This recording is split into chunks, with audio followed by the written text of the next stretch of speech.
मन की दो प्रवृत्ति होती है, एक अच्छी और एक बुरी, एक कुमति और एक सुमति। ये दो, इसलिए शास्त्रों में भी प्रमाण आता है कि मन, शंकराचार्य जी ने एक जगह कहा, मन एव मनुष्यानाम कारणम बंध मोक्षयो बंधाय विषयासक्तम मुक्ते निर्विषयम मनः। कहते कि मन ही मनुष्य, मन एव मनुष्यानाम कारणम बंध मोक्षयो, बंधन और मोक्ष का कारण भी, कारण दोनों मन है। बंधना है तो विषयों में आसक्त हो जाओ, और मुक्त होना है तो विषयों से विरत हो जाओ। मुक्ते निर्विषय मना, निर्विषय हो जाओ, विषयों से रहित हो जाओ। ये मन का स्वभाव। साहब ने भी कहा है कि मन ही से बंधन, मन ही से मुक्ति, मन ही का सकल विलासा है। ये मन है, मन साधन भूत है, साधन रूप है। तो हमारे मन की दो प्रवृत्ति है, एक कुमति है, एक सुमति है। एक हमें ले जाती है अच्छे कार्यों की तरफ, प्रवृत्त करती है, और एक है बुरी चीजों के प्रति, बुरे कार्यों के प्रति। याज्ञवल्क्य की दो पत्नी थी, एक का नाम था कात्यायनी, दूसरे का नाम था मैत्रेयी। ये उपनिषद की कहानी है। भारद्वाज की बेटी थी कात्यायनी और मित्र ऋषि की बेटी थी मैत्रेयी। तो ये दो जो उनकी पत्नी थी, दोनों का स्वभाव बिल्कुल विपरीत, बिल्कुल जैसे हमने अभी कहा कि मन की दो प्रवृत्ति होती है, कुमति और सुमति, ऐसे ही कुछ। मैत्रेयी तो मित्र की तरह थी और कात्यायनी सांसारिक भोगों के प्रति उसकी आसक्ति थी। याज्ञवल्क्य बड़ा पंडित था, बहुत बड़ा पंडित, ज्ञानी, शब्दों की इतनी पकड़ थी, इतनी गहरी पकड़ थी कि कहीं भी शास्त्रार्थ होता था, पहले से तय होता कि सिर्फ याज्ञवल्क्य ही जीतेगा। एक बार जनक ने कहा, घोषणा की कि 1000 गौएं हैं। उसने खड़ी कर दी अपनी गौशाला में 1000 गौएं, और सब गौओं के सींग पर सोना मढ़ा हुआ है, और गले में और हीरे जवाहरात की माला, और पीठ पर बड़े ही कीमती वस्त्र, सब गौओं में। यानी एक एक गौएं लाखों लाखों की। शर्त एक कि जो शास्त्रार्थ में जो जीतेगा वो इसे हाँक के अपने ले जाए, अपने आश्रम ले जाए, घर ले जाए। दुनिया भर से लोग आए, सब जगहों से आए। पहली बात समझना इसमें, पहली बात, ये जितने लोग आए थे कोई ज्ञानी नहीं थे। प्रसंग में ज्ञानी शब्द का प्रयोग है, लेकिन ज्ञानी नहीं थे। क्योंकि जो ज्ञानी होगा कभी प्रतियोगिता में भाग नहीं लेता। जो ज्ञानी होगा उससे प्रतियोगिता से क्या मतलब, वो क्यों करेगा क्यों जीत और हार में उसकी रुचि होगी। कभी मालूम है आपको, एक बाबा जी आते थे, अब तो कहीं और जगह है वो, तो इसको नीचे स्क्रॉल चलता था,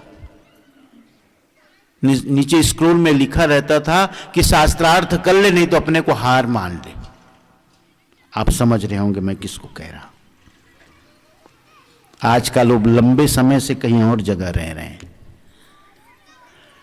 कुछ लोग आते थे मेरे पास, अब तो काफी उनके चेले चपाटे इधर बन गए हैं लोग, बड़े विद्रोही भी हैं उनके सब चेले जो हैं। तो मेरे से कभी कोई पूछने आता तो मैं कहता कोई ज्ञान नहीं है, कुछ नहीं है उसके अंदर। जिसको अभी भी जीत हार में इतनी रुचि है, वो मन के अधीन है, वो मन के अधीन है, मन के पार नहीं है। मैं जीत जाऊं, जीत करके क्या कर लोगे, क्या तीर मार लोगे तुम? अध्यात्म की परम ऊंचाई में कोई जीत नहीं, कोई हार नहीं। मैं जीत जाऊं, मैं बड़ा हो जाऊं, सब मेरे आगे नतमस्तक हो जाएं, सब मुझे प्रणाम करें, सब मेरी जय जयकार करें, ये सब मन का खेल है। साहब ने सदा कहा मन के पार जाओ, उन्मनी रहनी साहब ने बताई, मन से पार की बात कही। ज्ञानी आए लेकिन ज्ञान की बात नहीं थी, क्योंकि ज्ञानी कभी प्रतियोगिता में भाग नहीं लेता। क्योंकि साहब कहते हैं ना, हीरा पायो गांठ गठियायो, बार बार वाको क्यों खोले, मन मस्त हुआ तो क्यों बोले।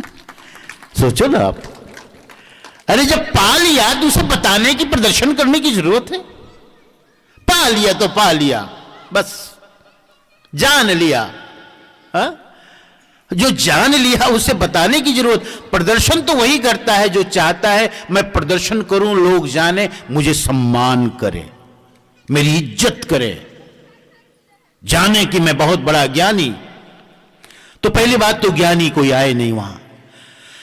याज्ञवल्क्य बहुत बाद गए, अपने शिष्यों से कहा अरे सब गवों ले जाओ, ले जाओ। क्यों, बेचारी धूप में खड़ी है, थक गई हैं, जीतना तो तय है मेरा। राजा जनक के बाद जची ने उसे भी आश्वस्त कर दिया, चिंता ना करो, प्रतियोगिता आगे पीछे हो जाएगी, पहले इसे जाने दो, विजेता मैं ही हूं, यह जान लो आप। इतना भरोसा था उसे अपने पांडित्य पर, इतना बड़ा पंडित था याज्ञवल्क्य, और सच में यही हुआ। गायों को उसने पहले ही भेज दिया, जीत करके गया, सब कुछ था उसके पास।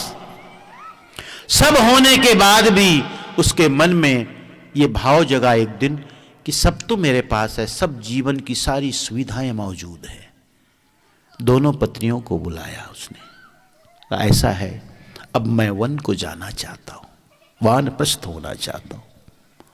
वन को प्रस्थान का मतलब है वानप्रस्थ। हमारे हिंदू धर्म में 4 आश्रम की बात कही जाती, ब्रह्मचर्य, गृहस्थ, वानप्रस्थ, संन्यस्त। ब्रह्मचर्य के बाद गृहस्थ, और गृहस्थ के बाद 50 के बाद वानप्रस्थ। वैसे भी 50 के बाद जो आगे की संख्या है उसमें वन शब्द आता भी है। जरा सोचो, इनक्या वन, बा वन, वो अपने आप कह रहा है कि अब जाओ। इसलिए जितने 50 से ऊपर वाले हैं अब सोच लो। सोचने की समय आ गया है, रमेश जी को कह रहा हूं।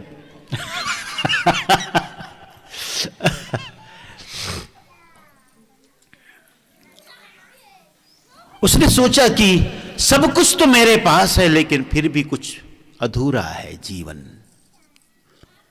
कुछ खालीपन। पत्नियों को बुलाया, दोनों को। उसने कहा ऐसा है, जो भी मेरे पास है तुम आधा आधा बांट लो, मैं जाना चाहता हूं। ये वन को जाना भी एक सूचना है। वन का मतलब है निर्जन, वन का मतलब शून्य। बहुत हो गया समाज में रहा, भाषा, बोल चाल, शोर गुल। अब इस शोर गुल से मैं हटना चाहता हूं, जाना चाहता हूं, बहुत हो गया। अब मैं वन को जाना चाहता हूं, निर्जन में, शून्य में, रिक्त में, शांत में, एकांत में। बहुत है। और भाषा, समाज में रहने के लिए भाषा जरूरी है, बिल्कुल। आप किसी से ना बोलो, समाज न बन पाएगा। आप किसी से ना बोलो, समाज न बन पाएगा। और हमें बोलने की इतनी आदत है कि हम बिना बोले रह नहीं सकते। ट्रेन में बैठे रहो आप, थोड़ी देर बाद में पूछ लें कि भैया कहां से आ रहे हो, कहां जाना है, क्या नाम है। बोलना जरूरी, रह नहीं सकता आदमी, क्योंकि उसे बड़ा वो टीसता है। वो अकेलापन उसे टीसता है, मानो उसे पीड़ित करता है। अरे बोलो भाई कुछ, ये क्या अकेला अकेला चुप चुप बैठे रहना, बोलता है।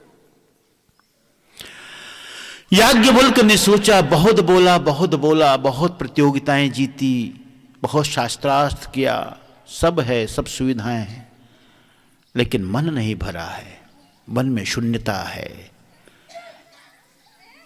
वन को जाने को तत्पर हुआ। जो मैत्रेयी थी उसने एक बात की, बड़ी प्यारी बात, क्योंकि वो मित्र जैसी थी। इसे समझो आप, ये जो याज्ञवल्क्य की कहानी सुना रहा हूं ना, ये मन की कुमति और सुमति की कहानी है। इसे उसी रूप में समझो। मैत्रेयी जो थी मित्र की तरह, उसने एक बहुत सुंदर बात कही कि पति श्रेष्ठ, एक बात बताओ, ये पूरी पृथ्वी धन से पूर्ण हो जाए, सब सुविधाएं मेरे पास हो जाए, सब कुछ हो जाए, तो क्या मैं अमर हो जाऊंगी? ये देखो, ये मन की जो अच्छी प्रवृत्ति है वो इस तरह का सवाल करती है। कात्यायनी आधा पाकर तो बहुत खुश हो गई, ऐशो आराम की जिंदगी, कोई कमी नहीं। लेकिन मैत्रेयी ने सवाल उठाया, क्या मैं ये सब कुछ पा करके मैं अमर हो जाऊंगी? तब याज्ञवल्क्य ने कहा कि मैत्रेयी, तू बहुत अच्छी बात कह रही है। एक बात ध्यान में रखो कि सब कुछ हो करके भी तुम अमरत्व को प्राप्त नहीं कर सकती। उसी अमरत्व के लिए तो मैं जा रहा हूं। कहे, तब जब तुम जा रहे हो तो मुझे क्यों देते हो? तुम जिसे पाना चाहते हो उसे मैं भी पाना चाहती हूं। क्या हुआ? अरे रथ है, कोई रथ पर सवार होकर के कब्रिस्तान में गया, कब्र में गया, और कोई पैदल ही गया। गया तो आखिर कब्र में ही। मैं तो ऐसा कुछ चाहती हूं कि मुझे कब्र में ही जाना ना पड़े, मरना ही ना पड़े।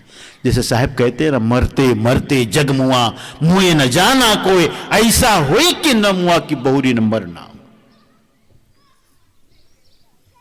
चाहे रथ में सवार होके जाओ, चाहे पैदल ही चले जाओ, चाहे 4 लोग उठा के ले जाएं, कब्र में ही तो जा रहे हो, मर ही तो रहे हो। एक दिन सबकी तो वही गति है।